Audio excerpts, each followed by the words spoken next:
കേരളത്തിലെ രണ്ട് മുന്നണികളിലെയും CPI എന്ന പാർട്ടിയാണ് ആദ്യം ജയിച്ചത്. CPI ആണ്. CPIയും CPMും ജയിച്ച മണ്ഡലമാണ്. ഇപ്പോൾ CPM ജയിച്ചുകൊണ്ടിരിക്കുന്ന മണ്ഡലമാണ്. കോൺഗ്രസും കേരള കോൺഗ്രസും ജയിച്ച മണ്ഡലമാണ്. ആ 4 പാർട്ടികൾ മാത്രമേ ആ മണ്ഡലത്തിൽ നിന്ന് ജയിച്ചിട്ടുള്ളൂ. അതുകൊണ്ട് മുഖ്യധാരാ പാർട്ടികളുടെ മണ്ഡലം എന്ന് പറയാം. എന്നാൽ പ്രാദേശികമായ ഒരുപാട് പ്രത്യേകതകളും ഒരുപാട് ശക്തികളും ദൗർബല്യങ്ങളും ഒക്കെയുള്ള മണ്ഡലമാണ്. ഉടുമ്പൻചോലയെക്കുറിച്ച് രാജേന്ദ്രൻ സാറ് എന്താണ് അങ്ങയുടെ ഏറ്റവും ഏതാണ്ട് അടുത്തുള്ള മണ്ഡലമല്ലേ? നമുക്ക് ഈ രാഷ്ട്രീയത്തിന്റെ ചൂടിലേക്ക് പോകും മുമ്പ് എന്റെ കാലാവസ്ഥയുടെ ഒരു പ്രത്യേകത പറയും. കേരളത്തിലെ സ്വിറ്റ്സർലൻഡ് ആണ് ശരിക്കും പറഞ്ഞാൽ. ഫാനിന്റെ ആവശ്യമില്ല. ജർമ്മനിയിലൊക്കെ ഫാൻ ഇടാറില്ല ഇവിടെ. അതുപോലെ AC-യുടെ തണുപ്പാണ് ഈ നട്ടുച്ചയ്ക്കും. അങ്ങനെയുള്ള അപൂർവം പ്രദേശങ്ങളെ ഉള്ളു ഇപ്പോൾ കേരളത്തിൽ. അങ്ങനെ ഒന്നാണ് ഉടുമ്പൻചോല.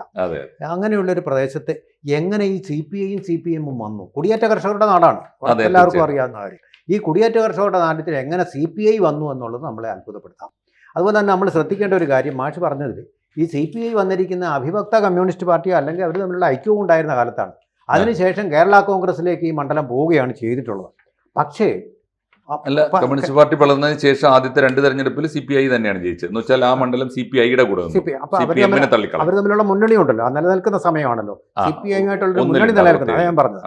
അത് കഴിഞ്ഞ് കേരള കോൺഗ്രസ് വിഭജിച്ചതോടുകൂടി 2 മുന്നണി ആയതോടുകൂടി കേരള കോൺഗ്രസ് പിടിച്ചുകൊണ്ട് പോയി. പിന്നെ അവസാനമാണ് ഇന്ത്യൻ നാഷണൽ കോൺഗ്രസിന്റെ EM അഗസ്തിയും വന്നു. പിന്നെ KK ജയചന്ദ്രൻ CPMന്റെ പിടിച്ചെടുത്തു. ആ മണ്ഡലം പിടിച്ചെടുത്തു കേരള കോൺഗ്രസ് പിടിച്ചെടുത്തു. പിന്നെ മണ്ഡലം.